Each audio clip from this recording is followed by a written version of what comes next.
ఎందుకంటే ప్రభుత్వంలో ఉన్నవారు, అధికారంలో ఉన్నవారు. మనం గవర్నర్ ప్రమాణ స్వీకారం చేసి వచ్చాం.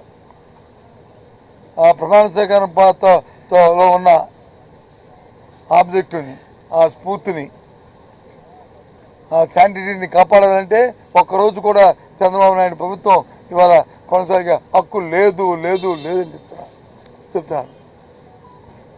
రండి, రేపటి రోజునైనా సరే చర్చించడానికి రండి. రేపటి రోజునైనా సరే మీ బడ్జెట్ మీద చర్చిద్దాం.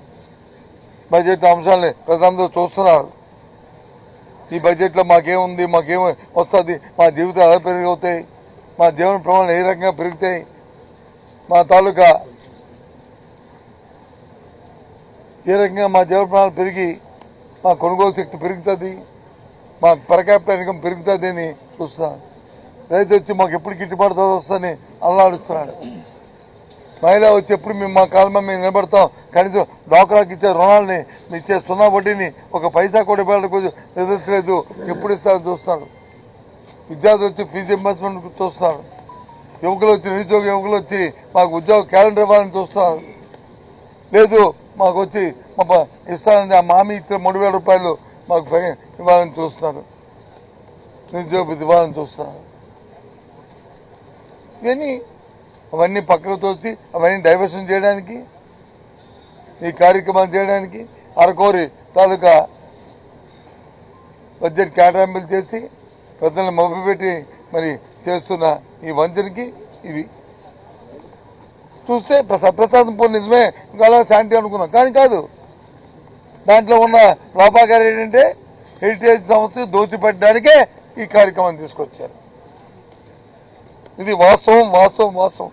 కాబట్టి దీనికోసం ఎంతవరకైనా పోరాడతాం, ఎంతవరకైనా సరే ఈ కార్యక్రమం చేస్తాం. బడ్జెట్లో అంశాలని ప్రజలకి దాంట్లో మేలు జరిగే విధంగా మేము ప్రయత్నం చేస్తాం.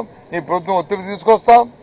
ప్రభుత్వం తాలూకా ద్వంద్వ వైఖరిని ఎండగడతామని చెప్పి మీ ద్వారా రాష్ట్ర ప్రధానానికి తెలియజేస్తున్నాం.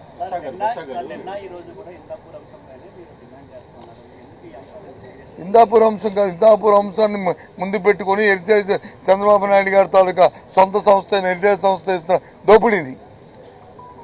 ఇంతమంది కోట్లాది మంది మా తాలూకా మనోభావాలు దెబ్బతిన్న అంశాల మీద వాళ్ళకి క్లారిటీ. ఆ దేవదేవుడి నైవేద్యం ఇంతకు ముందండి ఎవరైనా ప్రసాదం ఇస్తే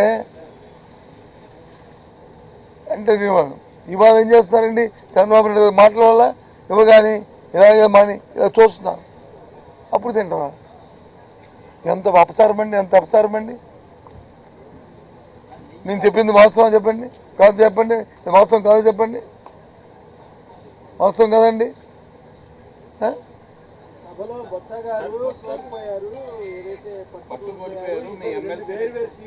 ఏ ఎమ్మెల్సీలు మాయో, ఏ ఎమ్మెల్సీలు ఏంటి ఏంటి ఏంటి మా పార్టీ ఎమ్మెల్సీలు ఎవరు లేదు. ఏం తీర్మానించి ఎవరు ఇచ్చారు? మరి రాజశేఖర్ గారు మళ్ళీ అవేవో కండువాలు కప్పుకొని రాజీనామా ఇచ్చారు. ఏదో కాగితం ఏది అదేదో ఉండాలా? ఇందాకేదో ఎవరో వచ్చారు, నాకు ఎవరికి ఇచ్చాను కాగితం. అప్పటి రోజులు ఇవి అదే తెలుగుదేశం పార్టీకి తెలుగుదేశం జెండాలు కప్పుకున్న కండువాలు కప్పుకున్న అప్పటివి వాళ్ళ ఎలక్షన్ లో. మా పార్టీ అంతా మేమందరం ఒకే మాట ఉన్నాం.